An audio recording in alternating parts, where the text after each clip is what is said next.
The hiss of the steam engine was a sigh of finality. May watched the dust of the platform rise and settle on her silk slippers, a fine red grit coating the delicate pink embroidery. Redemption Gulch. The name felt like a cruel joke, another barb in the long, tangled humiliation orchestrated by her Aunt Jade. The townspeople stared, their faces hard and sun-scorched, their eyes lingering on the light pink cheongsam and the thick gray scarf that covered her face from the nose down. She was a splash of impossible color in a world of brown dust and bleached wood, an exhibit put on display. She knew what they saw, the punchline to a joke sent 1,000 miles by rail. Her aunt's voice echoed in her memory, dripping with false sympathy. "A rich rancher in America's West, my dear May. He has asked for a delicate flower from the Orient. We shall send him one." They had laughed in the San Francisco parlor, the sound tinkling like breaking glass. They had sent her, the niece with the ruined face, a living insult delivered by locomotive. She was not a bride. She was a message of contempt. Her hands, hidden in her sleeves, clenched. She would not cry, not here, not for them. A man separated himself from the small crowd. He was tall, built of a sturdier material than the men she had known, with shoulders that seemed to carry the weight of the vast empty sky behind him. His face was weathered, his eyes a pale, assessing blue. He wore no expression at all. Thomas Blackwood, the rich rancher, the man she was sent to mortify. He stopped a few feet from her, his gaze taking in the fine silk of her dress, the rigid set of her spine, and finally the gray scarf. He did not smile, nor did he frown. He simply looked.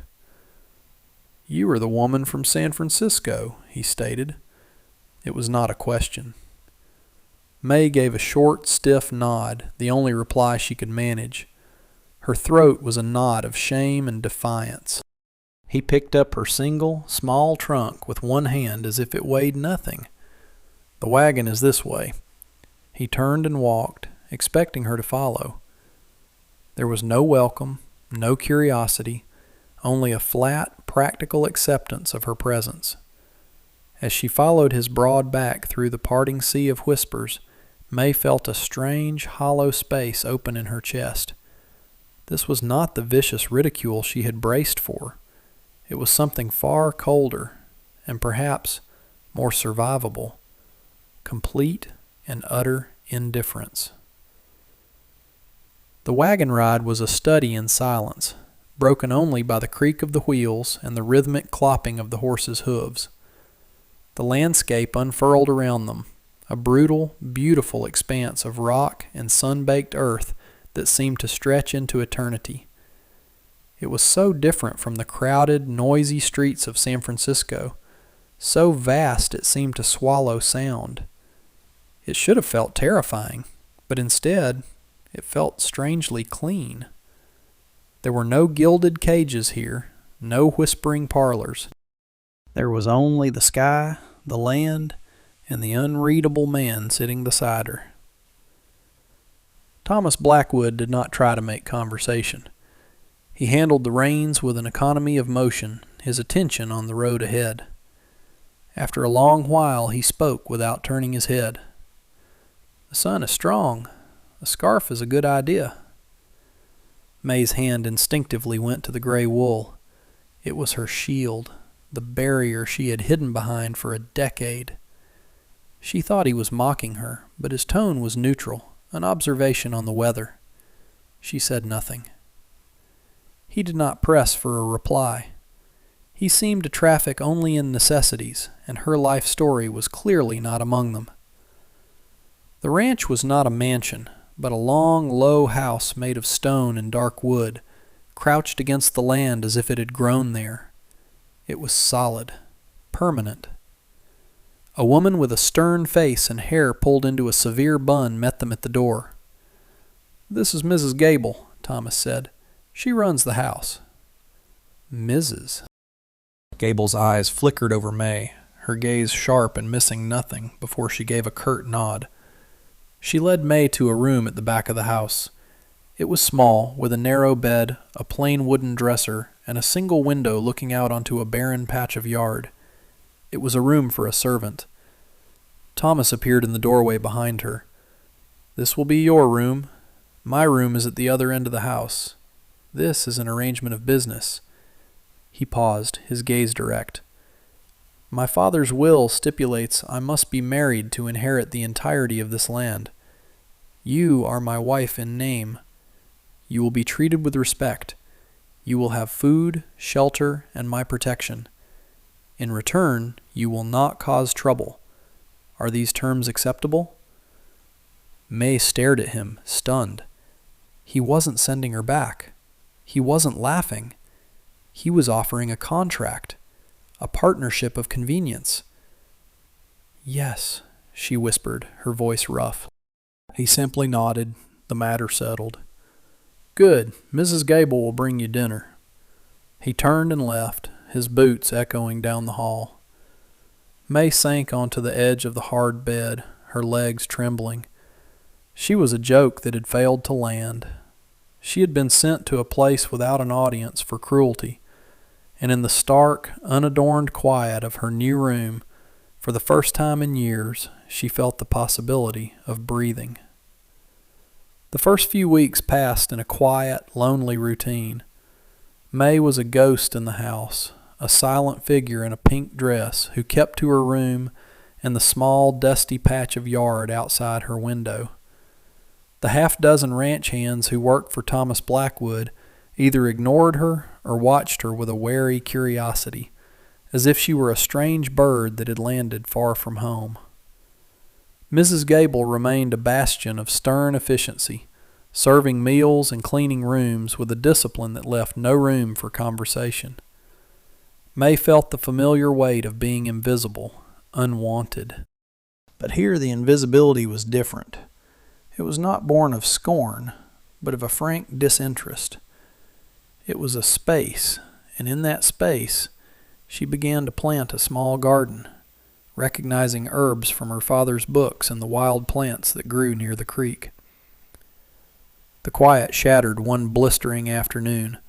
A shout from the corral, followed by a stream of curses. Mrs. Gable rushed out, and May followed at a distance. A young ranch hand, a boy named Finn with a shock of red hair, was on the ground, his leg wrapped in a blood-soaked rag. He'd torn it open on a rusted strand of barbed wire while mending a fence. When they unwrapped the wound, a collective gasp went through the men. The gash was deep, ragged, and already edged with an angry red that spoke of a brewing infection. "The doc's in Sterling County," one of the men said, his voice grim. "Won't be back till Friday." "That'll be too late," another muttered, looking at the ugly wound. "That leg'll go bad." As the men stood frozen, in a paralysis of masculine helplessness, May moved.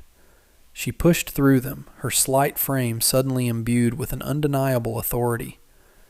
She knelt beside Finn, her fingers probing the edges of the wound with a practiced gentleness that made the boy flinch but not pull away.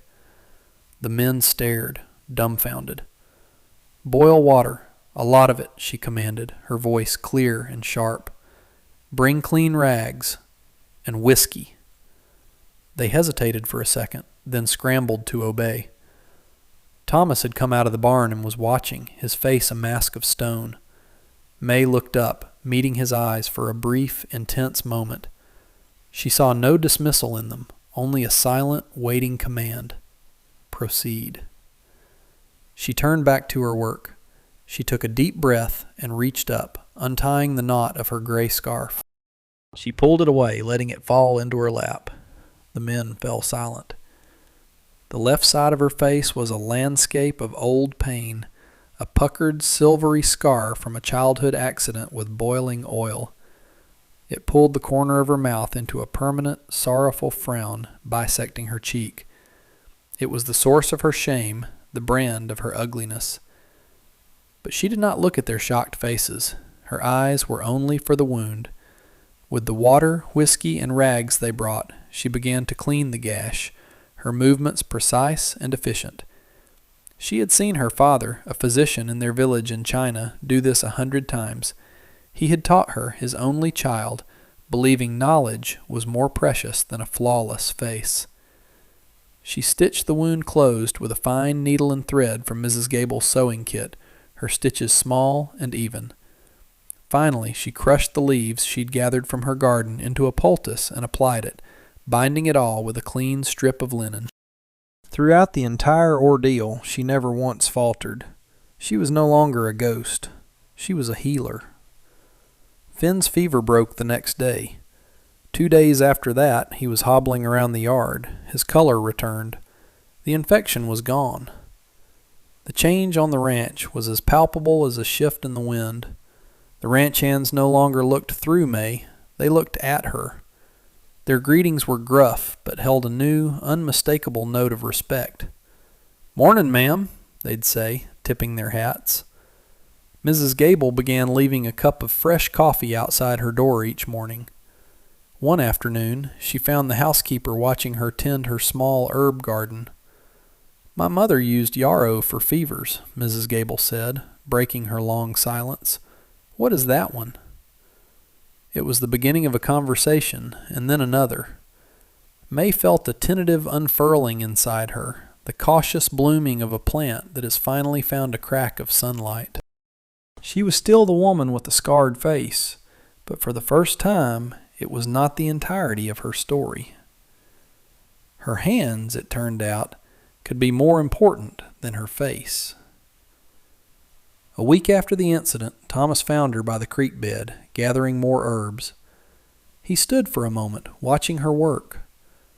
He did not offer praise or thanks in the way another man might have. His currency was fact, not sentiment. "The fence in the east pasture needs mending," he said, his voice as steady as the rock beneath their feet. "Finn will be able to do it next week, thanks to you." It was more impactful than a flowery speech. It was an acknowledgement of her contribution. It was a statement of her value. He gestured to the plants in her basket. "Where did you learn that?" May straightened up, wiping the dirt from her hands. "My father. He was a physician.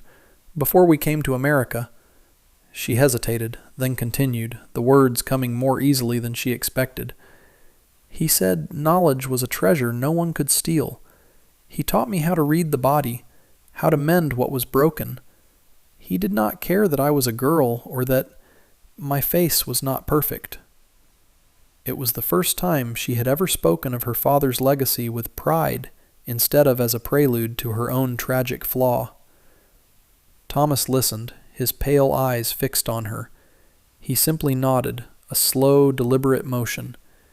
He looked from her hands, still smudged with earth, to the scar on her cheek, and for the first time his gaze seemed to hold not indifference, but a kind of quiet calculation, as if he were reevaluating the terms of their bargain and finding he had gotten the better end of the deal. The mail rider came twice a month, a welcome link to the outside world. He usually brought ranching gazettes for Thomas and perhaps a letter from Mrs. Gable's sister in Denver. But this time he brought a thin, elegant envelope addressed to Mrs. Thomas Blackwood. The handwriting was her Aunt Jade's, a cruel, beautiful script that May knew as well as her own scar. Her heart seized. She took the letter to her room, her hands trembling so badly she could barely break the wax seal. The words inside were coated in a venomous honey.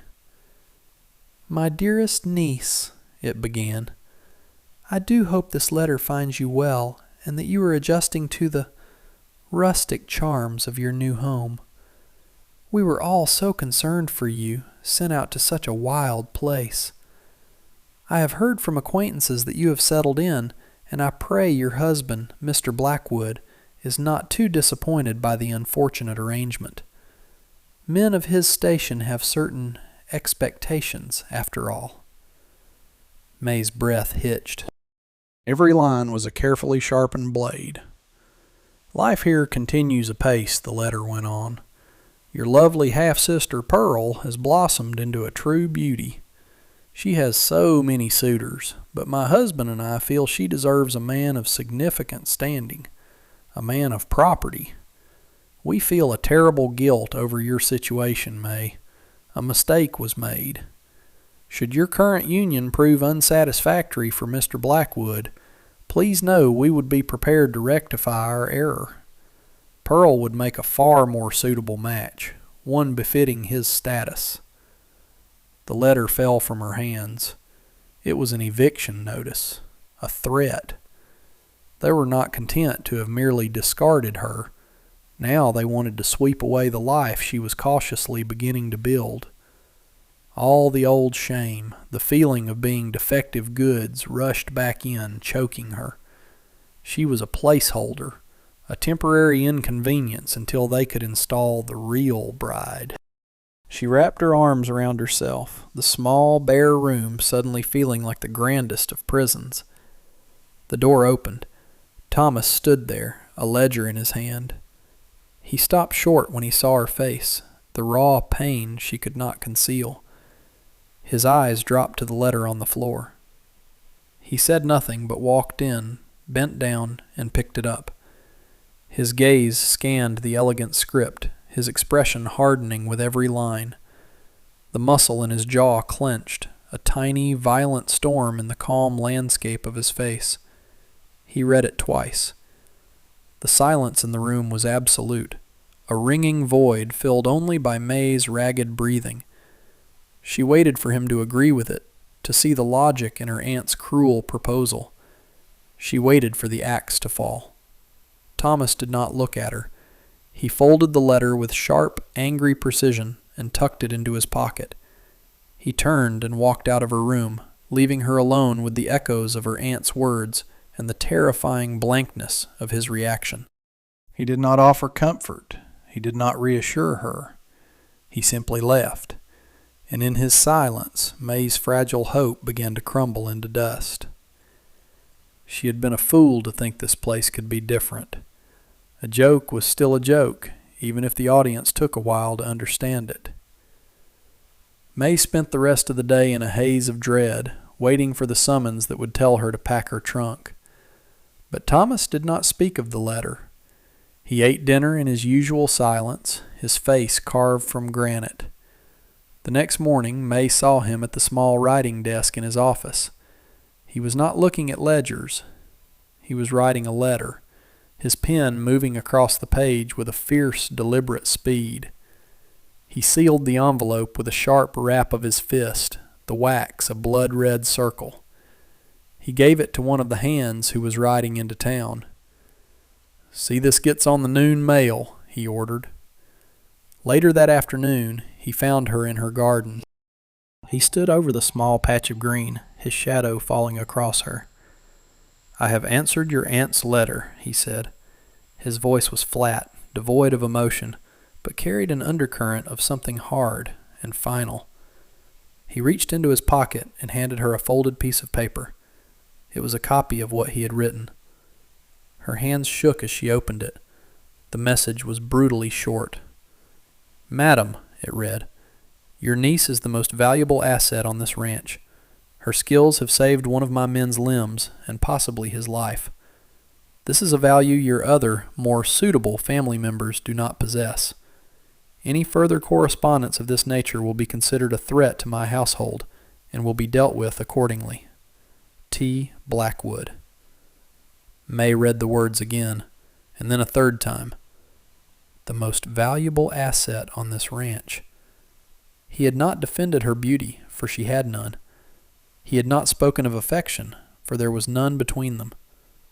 He had stated her worth. He had defined it by her actions, not her appearance. He had taken her aunt's poisoned arrow and forged it into a shield.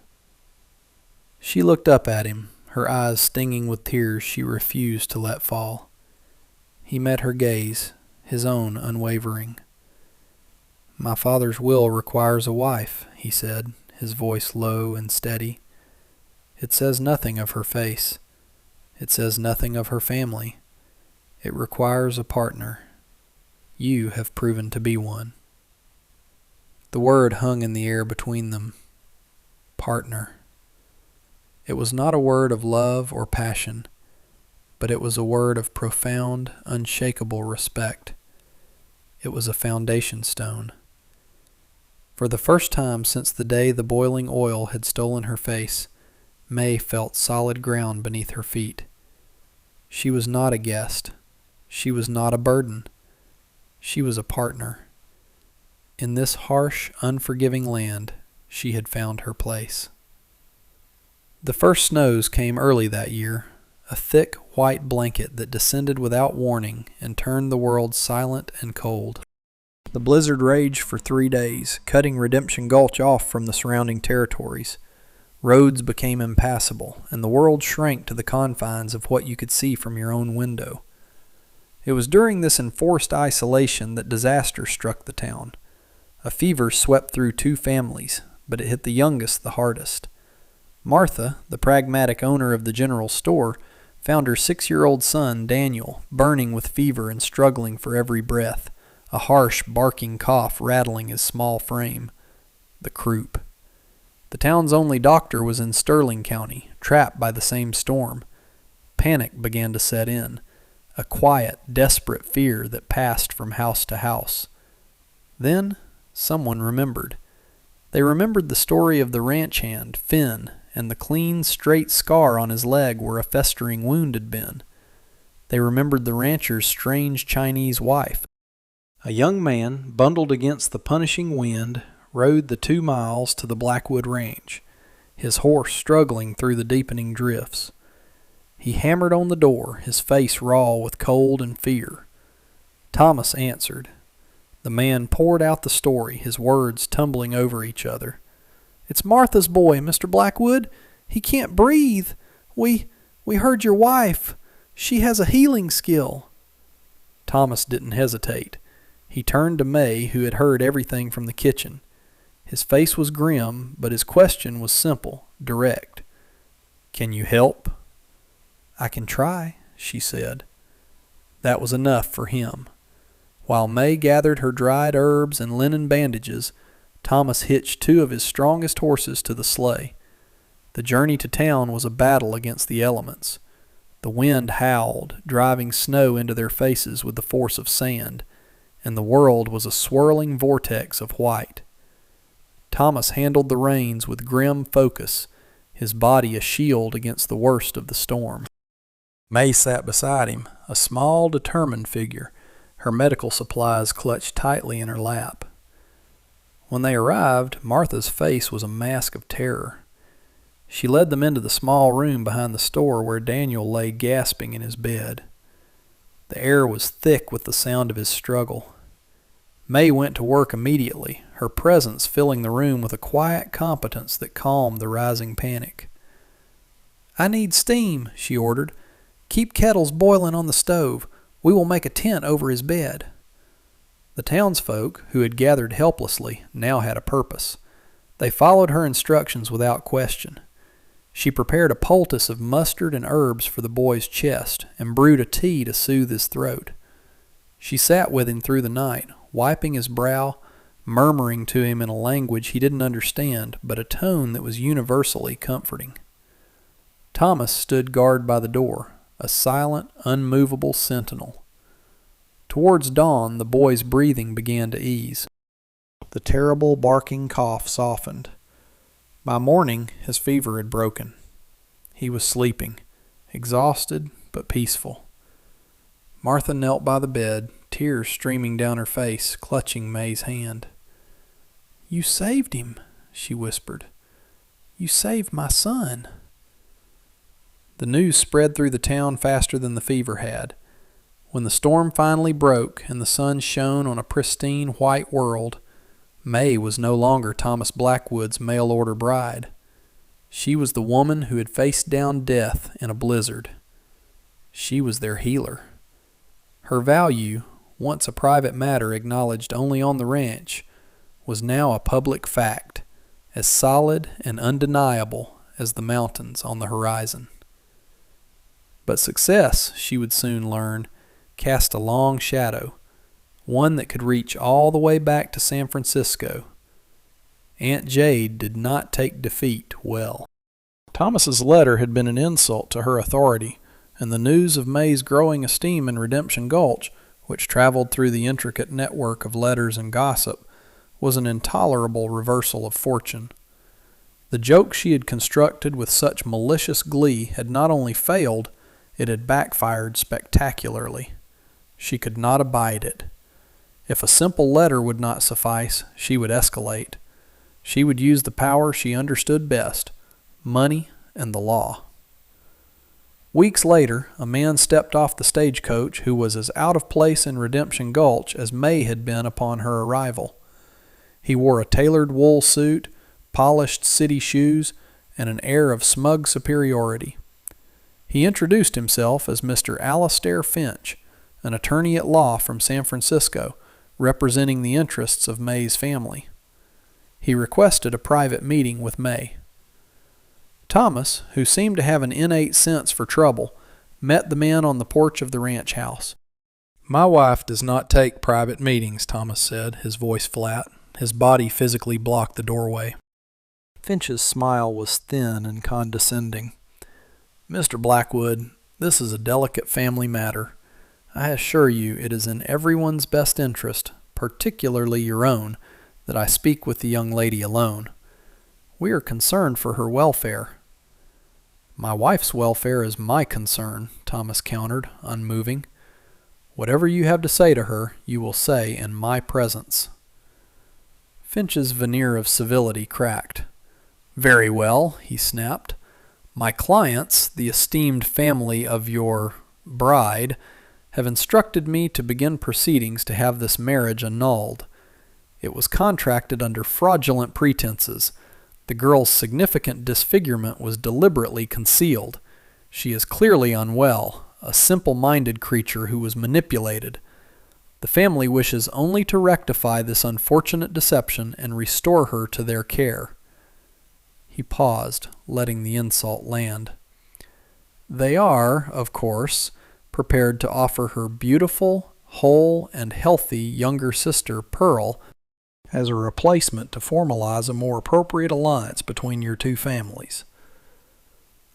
The audacity of the attack was breathtaking. They were trying to have her declared mentally incompetent, a scarred simpleton to be swept aside. Thomas's face became dangerously still. "Get off my land," he said, his voice a low growl. Finch, emboldened by his perceived legal high ground, simply smirked. "I have already filed a petition with the circuit judge. He will hear the case at the town hall tomorrow. You will be required to attend. And she," he said, nodding towards the door where May now stood, "will be required to testify."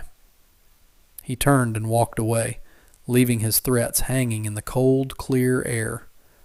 The town, which had just begun to accept her, would now be her jury. The town hall was packed. It seemed every citizen of Redemption Gulch had crammed into the large, drafty room, their faces a mixture of curiosity and concern. Alastair Finch stood at the front, looking smug and confident.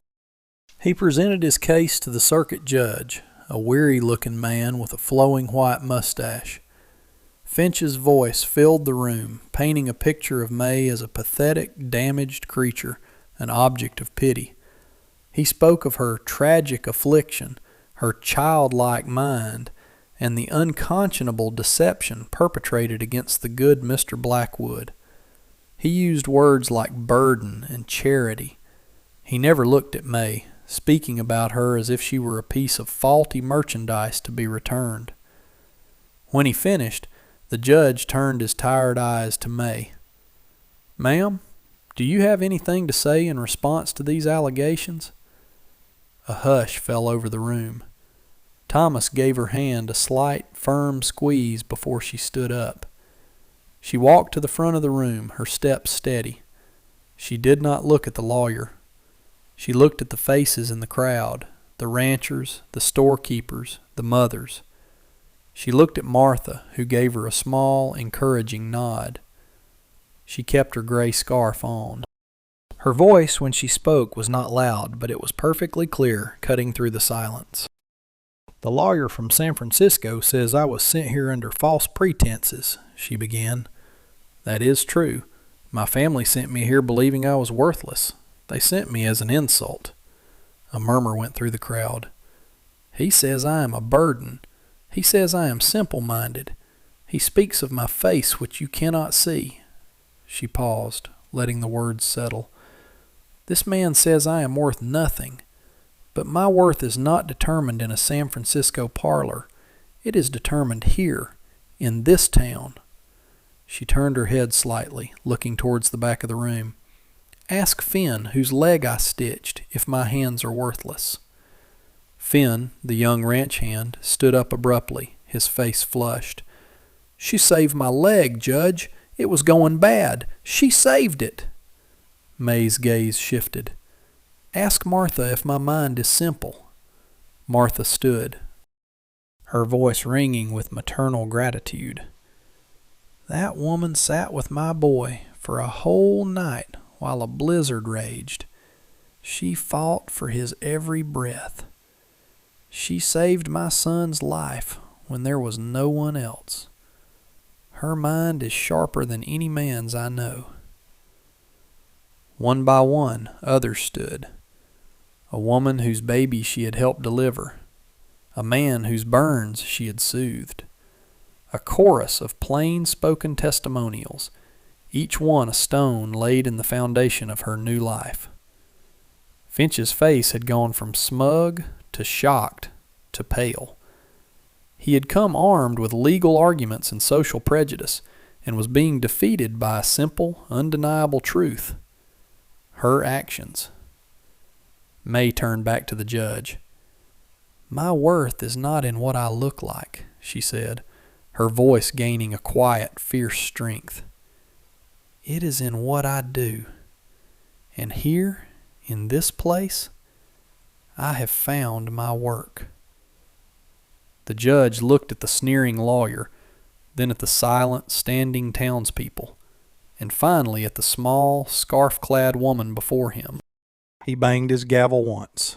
"Petition for annulment is dismissed, with prejudice. Mr. Finch, I suggest you catch the next stagecoach out of my jurisdiction." The case was over. May had not just won her freedom, she had claimed her identity, not in spite of her past, but because of it.